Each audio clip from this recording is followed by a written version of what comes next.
અને વળી બાપ્યના કહેવા અનુસાર હંસની વાત આવે. હંસ લખ્યું છે આ ગ્રંથમાં આગળ, હંસ ભગત મુક્તા ફળ મોતી, મચ્છ મેળક બગ ચારા. બગલાનો ખોરાક દેડકાને માછલા છે, હંસ મોતીનો ચારો ચરે. તમે કે મેં જોયો નથી, પણ ઘણા સાહિત્યમાં લખ્યું છે. મોતી એરણ ઉપર મૂકીને તમે ગમે એટલા ગંડના ફટકા મારો, પણ મોતી ભાગે નહીં. આ સાચું મોતી ફટકી તો ભાગી જાય. એમ મારા હરિભગતે ગમે તેટલી કસોટી આવે, લોકો ગમે એટલી ટીકા કરે, કરવાનું શું વાંધો છે? મારે પ્રભુની ભક્તિ કરવી જોઈએ, મારે આ સાધના કરવી જોઈએ.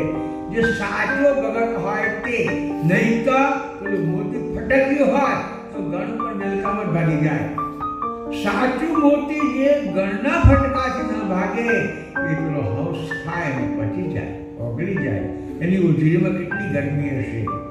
એ કહેવાની મતલબ પેલો બગલો એક ઉપાડે, બે ઉપાડે, ત્રણ ઉપાડે, હવે જ્યારે નથી જોઈતી તો પૂરી થઈ જાય ને એ ધરાઈ જાય. બગ ધ્યાન